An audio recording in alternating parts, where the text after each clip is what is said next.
Champions, आप सभी का आपके अपने परिवार में एक बार फिर से स्वागत है।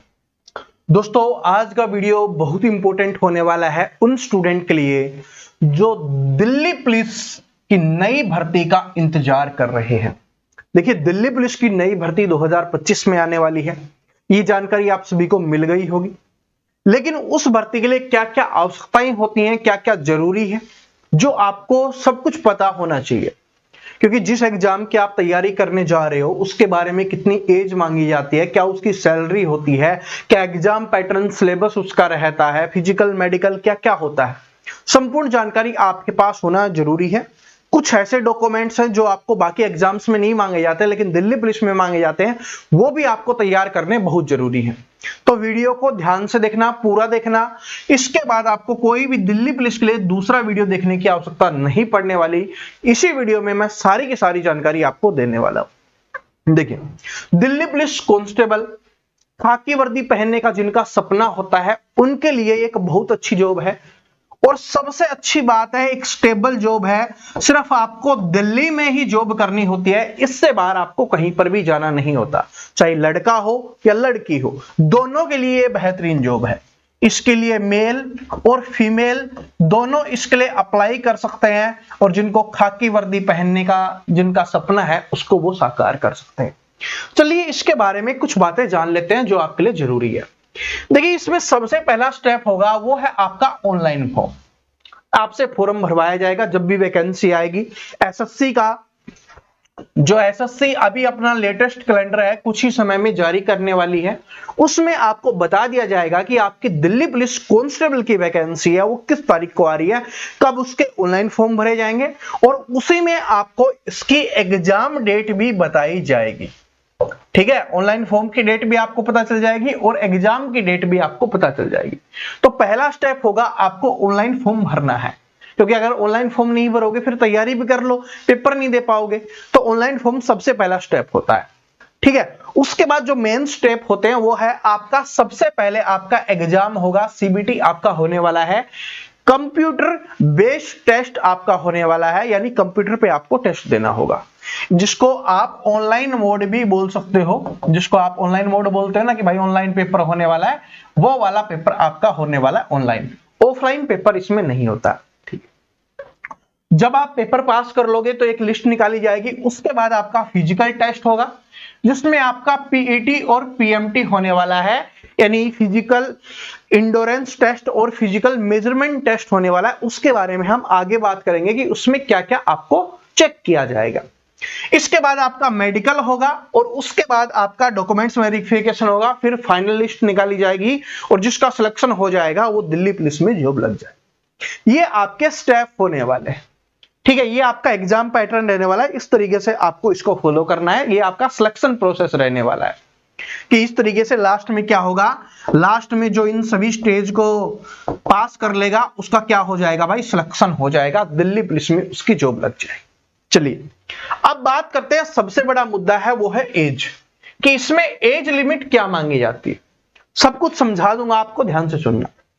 देखो, 18 से 25 साल है इसमें एज मांगी जाती है। 18 से 25 साल ये किसके लिए है, जनरल कैटेगरी वाले लड़के और लड़कियां दोनों के लिए है। ठीक है, और ईडब्ल्यूएस के लिए भी आप सभी जानते हो यही होती है। इसके अलावा जो ओबीसी वाले स्टूडेंट हैं उनको 3 साल की छूट दी जाती है, तो वो 18 से 28 साल के लड़के और लड़कियां हैं फॉर्म भर सकते हैं। आपका एससी और एसटी है जिसमें 5 साल की छूट दी जाती है।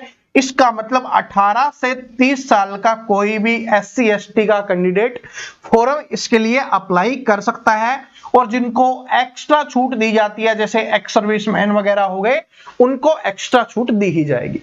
वो तो आप सभी को पता ही होगा जिसको चाहिए होती है। ठीक है, ज्यादातर स्टूडेंट है मैक्सिमम यहीं से रहते हैं, 99%, तो मैंने आपको बता दिया है। बात समझ में आ गया। ये आपकी एज लिमिट। अब एज काउंट कब से होगी, एज काउंट कब से होगी, ये 18 से 25 वाली। ठीक है, और 18 से 28, 18 से 30 में आपको बताता हूं। देखो, इसका एग्जाम अगर जून से पहले होगा, क्योंकि जनवरी से लेकर जून और आपका जुलाई से लेकर दिसंबर, ये 2 हिस्सों में बांटा जाता है। तो अगर आपके इस पार्ट में अगर आपका एग्जाम होगा जो 99% है कि भाई इसी पार्ट में आपका होने वाला है, तो आपकी एज है वो 1 जनवरी से मांगी जाएगी भाई। 1 जनवरी 2025 से आपकी एज काउंट होगी, चाहे उसमें किसी को फायदा हो या नुकसान हो, क्योंकि कुछ स्टूडेंट को फायदा होता है, कुछ स्टूडेंट को नुकसान होता है, लेकिन मैं आपको बता दूंगा। लेकिन अगर इस वाले पोर्शन में एग्जाम होगा जिसका सिर्फ 1% ही चांस है, तो फिर क्या होगा, तब आपका जो एग्जाम है वो 1 जुलाई से मांगी जाएगी। 1 जुलाई 2025 से जो आपकी एज है ना वो मांगी जाएगी, ठीक है। लेकिन आप इसको छोड़ के चलो, आप ये मान के चलो कि लगभग यही आपका होने वाला है। तो एज के बारे में मैंने आपको अच्छे से समझा दिया है कि एज आपकी कब से कब काउंट होने वाली है। एजुकेशन क्वालिफिकेशन क्या होने वाली है उसके ऊपर हम बात करते हैं। तो जो आपकी एजुकेशन होनी चाहिए वो 10+2 होनी चाहिए, यानी कि जिसने भी 12th किया हुआ है वो इसके लिए फॉर्म भर सकता है। 12th से ज्यादा किया हुआ है वो तो भर सकता है, लेकिन 12th से कम वाला नहीं भर सकता। यानी 12वीं पास होना आपके लिए बहुत जरूरी है। 12वीं पास होना बहुत जरूरी है, तभी आप इसके लिए फॉर्म भर पाओगे। किसी भी बोर्ड से, यूनिवर्सिटी से आपने कर रखा है तो आराम से आप इसके लिए फॉर्म अप्लाई कर सकते हो, लड़का लड़की दोनों के लिए, ठीक है। अब सबसे इंपॉर्टेंट है एक ऐसा डॉक्यूमेंट जो बाकी एग्जाम्स में नहीं मांगा जाता, इसमें मांगा जाता है, वो है आपका ड्राइविंग लाइसेंस। कि आपके पास ड्राइविंग लाइसेंस होना बहुत जरूरी है। और ये ड्राइविंग लाइसेंस है ना सिर्फ लड़कों को ही चाहिए, लड़कियों को इसकी आवश्यकता नहीं है। बनवाओ तो अच्छी बात है, नहीं बनवाएंगे तो कोई प्रॉब्लम नहीं होगी इस एग्जाम के लिए, लेकिन लड़कों को बनवाना ही पड़ेगा। अगर आपको दिल्ली पुलिस में जॉब लेनी है तो ड्राइविंग लाइसेंस कंपलसरी होता है, ठीक है। इस अभी बनवाना शुरू करोगे, इसमें प्रोसेस होता है, पहले लर्निंग बनता है, फिर जाके लाइट बनता है, ठीक है। लर्निंग नहीं चलेगा, इसमें देखो बोला गया है लाइट मोटर व्हीकल आपके पास होना चाहिए। लाइट मोटर व्हीकल लाइसेंस आपके पास होना चाहिए, वही वैलिड होगा, लर्निंग वाला वैलिड नहीं होगा, ठीक है। मोटरसाइकिल और कार का होना चाहिए। देखो कुछ स्टूडेंट सिर्फ मोटरसाइकिल का बनवा लेते हैं जल्दबाजी में, नहीं, मोटरसाइकिल चला सकते हो, कार चला सकते हो, ट्रैक्टर चला सकते हो, 4 व्हीलर वाला आपके पास होना चाहिए, वो ही आपके लिए मान्य होगा। और ये आपसे कभी भी मांगा जा सकता है, फिजिकल के समय में मांगा जा सकता है, डॉक्यूमेंट्स वेरिफिकेशन के समय में भी मांगा जा सकता है। तो उससे पहले आपके पास बना होना जरूरी है, ठीक है। चलो, ड्राइविंग लाइसेंस लड़कों के लिए, लड़कियों के लिए कंपलसरी नहीं है। अब बात कर लेते हैं हम यहां पर पीएमटी की, आपका क्या फिजिकल मेजरमेंट होने वाला है। तो आपसे हाइट मांगी जाएगी। लड़कों के लिए हाइट होगी भाई 170 सेंटीमीटर, लड़कों की हाइट 170 सेंटीमीटर होनी चाहिए। और लड़कियों के लिए जो हाइट मांगी जाती है फीमेल के लिए, वो 157 सेंटीमीटर हाइट है, वो आपकी होनी चाहिए, तभी आप फिजिकल को पास कर पाओगे। इसके अलावा चेस्ट है, लड़कों से चेस्ट मांगी जाती है 81 से 85 सेंटीमीटर मांगी जाती है। 4 सेंटीमीटर का आपका फुलाव होना चाहिए, ठीक है। तो ये आपकी हाइट और चेस्ट मैंने आपको यहां पर बता दी है। लड़कों को चेस्ट भी मापी जाती है 81 से 85 सेंटीमीटर, 4 सेंटीमीटर का फुलाव होना चाहिए, जो आराम से हो जाता है अगर आप मेहनत करते हो। अब बात कर लेते हैं पीईटी की। इसमें क्या क्या आपका चेक करने वाले हैं कि आपकी रेस कितनी होगी, लॉन्ग जंप कितना होगा, हाई जंप कितना होगा। देखो दिल्ली पुलिस में पढ़ाई के साथ साथ आपका फिजिकल भी बहुत अच्छा होना जरूरी है। देखो एक तो आपका आरपीएफ में फिजिकल बहुत अच्छा मांगा जाता है, उसके बाद दिल्ली पुलिस में आपका फिजिकल है वो अच्छा मांगा जाता है। तो दिल्ली पुलिस का फिजिकल है, बात कर लेते हैं। सबसे पहले लड़कों के लिए हम यहां पर बात कर लेते हैं कि लड़कों का फिजिकल क्या रहने वाला है। मेल के लिए 1600 मीटर की रेस होगी, जिसको आपको 6 मिनट में करना होगा अगर आपकी एज 30 साल तक है। बाकी जिनको छूट दी जाएगी आप यहां पर अपनी चेक कर सकते हो। तो यानी कि 1600 मीटर के लिए आपको 6 मिनट का समय दिया जाएगा, यानी अच्छी खासी रेस आपकी होनी चाहिए। उसके बाद लॉन्ग जंप मांगा जाता है 14 फीट का, यह भी बहुत अच्छा होता है, अगर आप अच्छे से मेहनत करते हो तभी आप इसको कर पाओगे। उसके बाद हाई जंप की बात करें तो 3.9 का हाई जंप आपसे मांगा जाता है। 3 फीट 9 इंच का जंप है, जो हाई जंप है वो आपसे मांगा जाता है, इतना आपको करना होगा, बाकी छूट वाले अपना यहां पर देख सकते हो। तो ये तो हो गया लड़कों के लिए फिजिकल। लड़कियों के लिए भी फिजिकल ऐसा नहीं है कि आपके लिए आसान होगा, लड़कियों के हिसाब से आपको भी अच्छी खासी मेहनत करनी होगी, तभी आप फिजिकल को पास कर पाएंगे। 1600 मीटर की रेस है, वो 8 मिनट में आपको करनी है। 1600 मीटर 8 मिनट में का समय दिया जाएगा, आराम से अगर मेहनत करते हो तो आप कर सकते हो। लॉन्ग जंप की बात करें तो 10 फीट का आपका लॉन्ग जंप मांगा जाता है, और हाई जंप की बात करें तो 3 फीट आपका हाई जंप यहां पर मांगा जा रहा होता है। ठीक है, यह फिजिकल रहता है महिलाओं के लिए, जिसमें 8 मिनट 1600 मीटर 8 मिनट में, लॉन्ग जंप 10 फीट का और हाई जंप 3 फीट का आपसे मांगा जाता है। ये आपका रहता है, बाकी छूट वाले आप यहां पर अपना देख सकते हैं। ठीक है जी, ये आपका फिजिकल रहने वाला है। ठीक है, फिजिकल है वो बड़ा खतरनाक है। अब बात कर लेते हैं हम एग्जाम की, कि आपका एग्जाम पैटर्न क्या रहने वाला है, किस तरीके से आपके एग्जाम है और कौन कौन से सब्जेक्ट आपको पढ़ने होंगे। पहला सब्जेक्ट है आपका रीजनिंग, जिसके 25 क्वेश्चंस आने वाले हैं 25 नंबर के, यानी कि एक क्वेश्चंस 1 नंबर का होता है। GK, GS and current affair की अगर बात करें तो इसके 50 क्वेश्चंस होने वाले हैं 50 नंबर के, जो सबसे ज्यादा कहां से आ रहा होता है, GK, GS and current affair से। और इसमें मैं आपको बता देता हूं, अच्छे लेवल की जीके पूछी जाती है, अच्छे लेवल की, ऐसा ही नहीं हल्के फुल्के क्वेश्चंस इसमें नहीं आते, अच्छे लेवल की जीके आती है। तो 50 क्वेश्चन ये बहुत इंपॉर्टेंट होते हैं, GK, GS and current affair.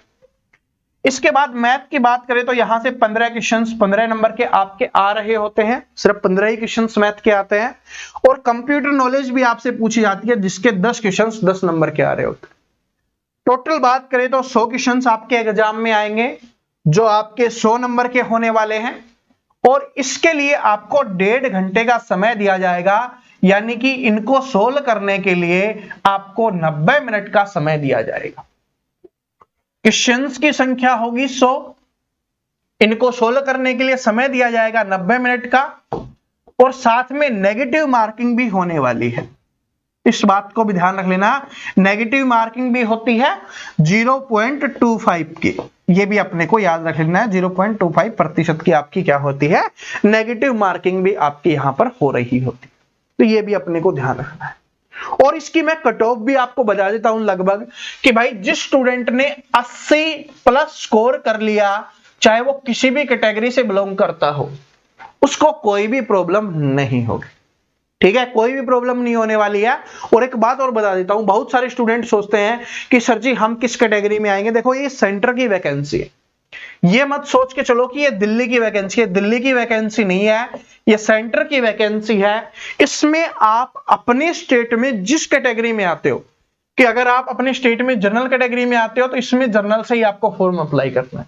अगर आप ओबीसी में आते हो तो ओबीसी से ही, अदर स्टेट वाला कंडीशन इसमें अप्लाई नहीं होता कि दिल्ली पुलिस की भर्ती है तो अदर स्टेट में जाएंगे, भाई दिल्ली वाली है तो उसके लिए नहीं। जैसे आप हरियाणा वाले राजस्थान में भरते हैं तो जनरल में काउंट होते हैं, राजस्थान वाले हरियाणा में भरते हैं तो जनरल में काउंट होते हैं, या यूपी बिहार में भरा जाता है हरियाणा राजस्थान वाले तो जनरल में काउंट होते हैं, या उधर वाले इधर भरते हैं तो जनरल। ऐसा नहीं होगा इसमें, ठीक है, ऐसा नहीं होगा। आप अपने स्टेट में जिस कैटेगरी में आते हो उसी कैटेगरी में आपको काउंट किया जाएगा, चाहे आप एससी से हो चाहे आप एसटी से हो, इससे कोई फर्क नहीं पड़ने वाला।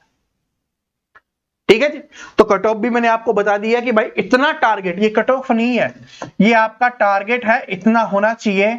और इसमें मैक्सिमम क्वेश्चंस यहां से आते हैं, और ये भाई मॉडरेट टू हार्ड आता है, ये समझ लो हार्ड ही आता है, मॉडरेट तो छोड़ो, मॉडरेट तो 30% होता है, बाकी 70% हार्ड लेवल के क्वेश्चंस होते हैं। अगर कभी कभी बहुत ज्यादा हार्ड आ जाता है तो इसकी कट ऑफ 60 भी गई है, 70 भी गई है। ठीक है, मैक्सिमम कट ऑफ मैं आपको बता रहा हूं जनरल कैटेगरी की, 60 भी जाती है 70 भी जाती है, अगर पेपर बहुत ज्यादा हार्ड बन जाता है, क्योंकि दिल्ली पुलिस का पेपर है वो बहुत अच्छा बनता है। और अगर आप कमेंट करके बोलोगे तो मैं आपको बता दूंगा कि किस तरीके से आपको इसकी तैयारी करनी चाहिए, किस तरीके से आप इसमें 80 प्लस स्कोर कर सकते हो, ये आप सभी कमेंट करके बता देना। चाहे आप पहली बार भी तैयारी करने वाले हो, फर्स्ट टाइम अगर आप तैयारी कर रहे हो तो भी कैसे स्कोर कर सकते हो, एक बेहतरीन स्टडी प्लान स्ट्रेटजी मैं आपके लिए लेके आ जाऊंगा, वो आप सभी कमेंट करके जरूर बता देना। और दिल्ली पुलिस से रिलेटेड कोई भी डाउट आपके दिमाग में चल रहा हो या कुछ भी आप पूछना चाहते हो, कमेंट सेक्शन आपके लिए खुला हुआ है, वहां पर आप कमेंट कर सकते हो। और देखो एक बात बताता हूं, एसएससी के कैलेंडर, देखो एसएससी एग्जाम करवाने वाली है आपका दिल्ली पुलिस का। इसका मतलब जो एग्जाम है वो बिल्कुल फेयर होने वाला है, तो आप अपनी तैयारी को बहुत अच्छे से करना शुरू कर सकते हो। और इसी में अगर आप दिल्ली पुलिस की तैयारी करते हो, ठीक है, दिल्ली पुलिस कांस्टेबल की अगर आप तैयारी करते हो, तो इसी के साथ साथ देखो इसमें हेड कांस्टेबल की भी वैकेंसी आने वाली है, हेड कांस्टेबल मिनिस्ट्रियल की भी वैकेंसी आने वाली है। इसके अलावा एडब्ल्यूओ टीपीओ की भी वैकेंसी आने वाली है, ठीक है, इन सभी की भी वैकेंसी आपको देखने के लिए मिलेगी। ड्राइवर की वैकेंसी भी आपको यहां पर देखने के लिए मिलने वाली है। दिल्ली पुलिस एमटीएस की वैकेंसी भी आपको देखने के लिए मिलने वाली है।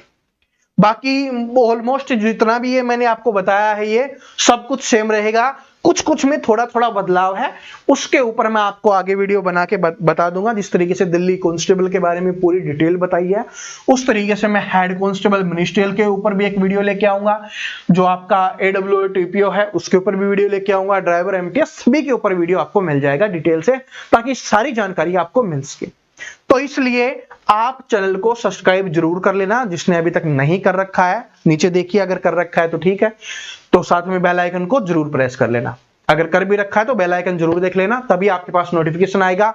और आपके जितने भी भाई बहन दोस्त हैं जिनके साथ आप तैयारी करना चाहते हो, देखो 80 प्लस स्कोर करना है ना, तो साथ मिलकर पढ़ना होगा दोस्तों के साथ, तभी आप स्कोर कर पाओगे। तो ज्यादा से ज्यादा इस वीडियो को शेयर करना, ताकि उन तक ये वीडियो पहुंचे और वो भी आपके साथ मिलकर तैयारी करना शुरू करें। मिलते हैं नेक्स्ट वीडियो में। Thank you.